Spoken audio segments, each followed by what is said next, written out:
Shoah. Jacques Chirac qui va rejoindre Simone Veil au premier rang.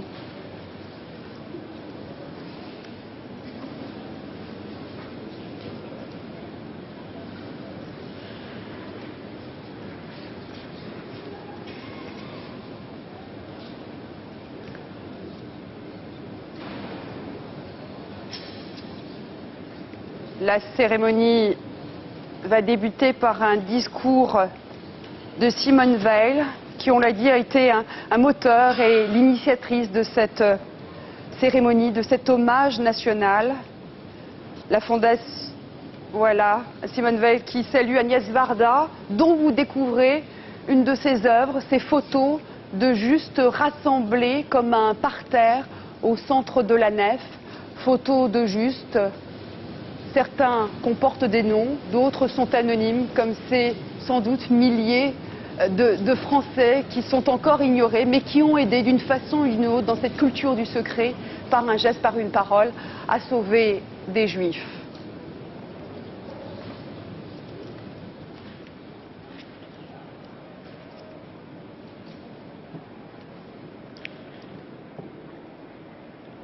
Monsieur le Président de la République, Mesdames et Messieurs les juges de France, c'est à vous que mon propos s'adresse. À vous tous qui nous entourez, ainsi qu'à ceux qui n'ont pu se joindre à nous. À vous aussi qui avez aidé à sauver des Juifs sans chercher à obtenir cette reconnaissance.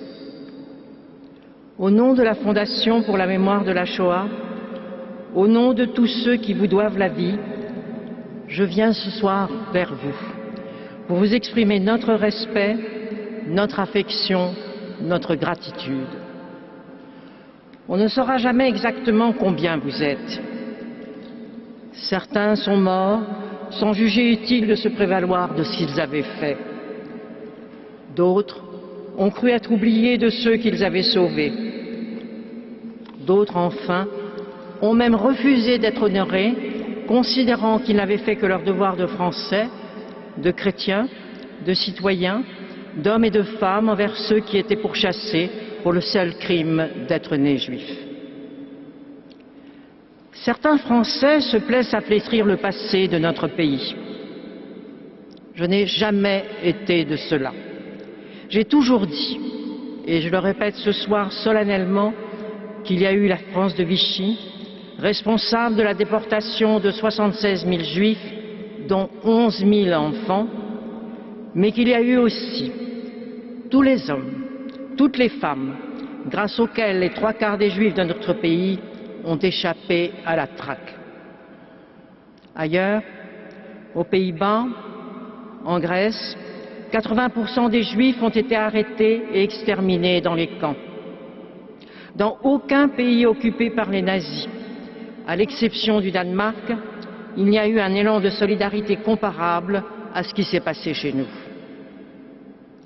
Vous tous, les Justes de France auxquels nous rendons hommage aujourd'hui, vous illustrez l'honneur de notre pays, qui, grâce à vous, a retrouvé le sens de la fraternité, de la justice et du courage.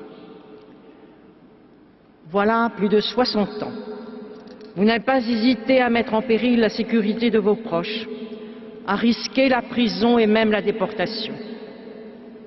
Pourquoi? Pour qui?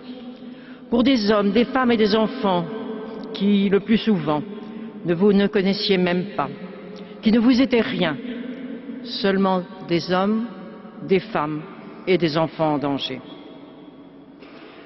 Pour la plupart, vous étiez des Français ordinaires, citadins ou ruraux, athées ou croyants, jeunes ou vieux, riches ou pauvres, vous avez hébergé ces familles, apporté réconfort aux adultes, tendresse aux enfants. Vous avez agi avec votre cœur parce que les menaces qui pesaient sur eux vous étaient insupportables. Vous avez obéi sous le coup d'une exigence non écrite qui primait toutes les autres.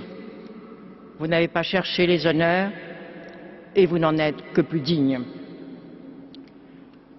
Je tiens ce soir à vous remercier, Monsieur le Président de la République, d'avoir publiquement osé reconnaître la responsabilité de l'État dans les lois scélérates de Vichy, à vous remercier aussi d'avoir sans faille, à maintes reprises, et notamment au Chambon-sur-Lignon, rappelé l'action exemplaire, courageuse et fraternelle des Français, dont certains vous entourent ici ce soir.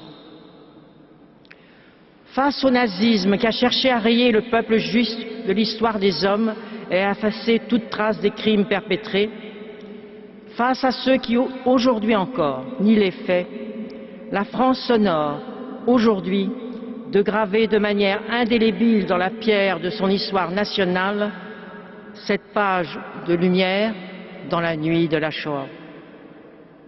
Les Justes de France pensaient avoir simplement traversé l'histoire. En réalité, ils l'ont écrite. De toutes les voix de la guerre, leur voix était celle que l'on entendait le moins, à peine un murmure qu'il fallait souvent solliciter. Il était temps que nous les entendions. Il était temps que nous leur exprimions notre reconnaissance. Pour nous, qui demeurons hantés par le souvenir de nos proches, disparus en fumée, demeurés sans sépulture, pour tous ceux qui veulent un monde meilleur, plus juste et plus fraternel, débarrassés du poison de l'antisémitisme, du racisme et de la haine, ces murs résonneront désormais et à jamais de l'écho de vos voix, vous les Justes de France, qui nous donnez des raisons d'espérer. Merci.